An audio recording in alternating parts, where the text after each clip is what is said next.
Are you sick and tired of having your sugar cookies just spread out in the oven and become these crazy looking blobs? I was, and it plagued me for years until I finally got this recipe down pat. There's one secret ingredient and it changes everything. You don't have to worry about chilling the cookies, you don't have to worry about anything else. It's basically foolproof and it's delicious. Look at that edge, it's razor sharp. Okay, let's get started. I'm adding 4 cups or 480 grams of all-purpose flour into a bowl, and I have a sifter on top of it so I can sift all the dry ingredients together. 3/4 of a teaspoon of salt, and I'm not going to forget my magical ingredient, 1/2 cup of cornstarch. This is what makes those cookies hold together and not spread. It's pure magic and it changes everything. Forget all about the chilling, etc., etc., etc., all those other tricks. One ingredient substitution, all you need. Okay, into there.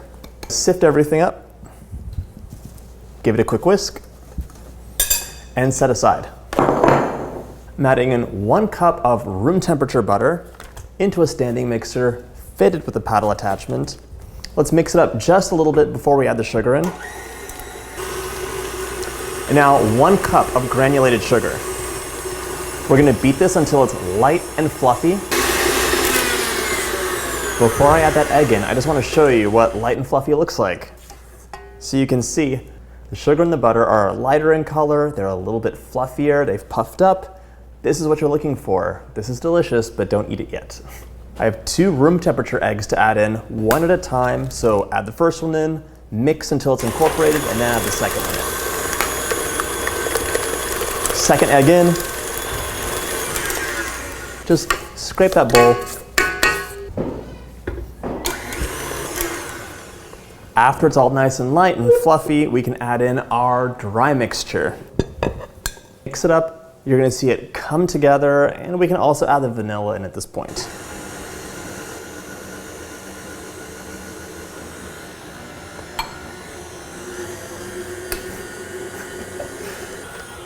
You might want to scrape the bowl in at this point. Keep mixing. Okay, now you see the dough is sticking to the paddle and it looks so cool. Like here you can touch it, you can form it together. It's kind of like this crazy Play-Doh, and it is gonna be no spread.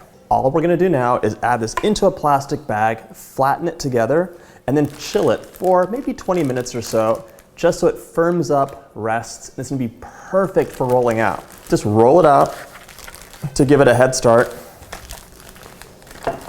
and then toss it into the fridge. That easy. You can also make this well in advance and just keep it chilled in the freezer or the fridge. My dough is all chilled, and now I'm gonna roll it out. Sprinkle some flour because you don't want it to stick. Use my rolling pin and just roll it out. And then just like for pie crust, you wanna move the cookie dough around because if it sticks, you're gonna be sad. I like my cookies a little thick, so don't roll it out to be paper thin. It'll burn more easily that way. I'm using a circular cookie cutter, my favorite, and we're just gonna plop some holes down. Cut my cookies out, and now I'm just gonna take away those extra scraps. We can re-roll them for more cookies. Look at that edge. This will not spread. It's gonna stay exactly the same. This recipe is perfect for cutout cookies. I got so frustrated in the past with other sugar cookie recipes, and they give you all these tricks. They just don't work. You need the cornstarch in there. One little tiny ingredient adds all the difference. Okay, plop your cookies out. I have a Silpat. I really love it because, in my humble opinion, the cookie doesn't burn at the bottom. It's kind of like an insulator, but parchment paper will work, or even directly on the cookie sheet. I just think it'll be a little bit more browned. Normally, browning doesn't bother me at all, but for some reason, sugar cookies, everyone wants them to be perfectly pristine. Even if it's like a reindeer with little antler tips, you don't want those antler tips burned. These are gonna bake at 375 for about 12 minutes, and I will always turn my baking sheet around halfway through because my oven is a little bit uneven in its heat. If you're making bigger cookies or smaller cookies, you might have to adjust the time. You can make tiny little button cookies and they'll bake in a second. So just be mindful, the center isn't gonna be set. it's gonna be a little bit soft. So like if you tried to pick it up right after baking, it'll just fall apart. But take it out of the oven, let them cool on the baking sheet, and they will harden up and be perfectly baked. So don't overbake them. They're gonna be almost a little bit underbaked. Into the oven. So you know they look nice, but do they taste good too? Let's find out. That is like perfect sugar cookie, like just the right like softness, crunchiness on the outside. The vanilla's coming through, a little tiny bit of the salt. It screams holidays, and it's not even anything piped on top of them. I enjoy these plain, but you can also dip them in chocolate. You can do swipes of like white chocolate on top and sprinkle like crushed candy cane or toffee chips or walnuts that have been toasted. So many delicious things you can do, and I swear, this is like my go-to cookie recipe.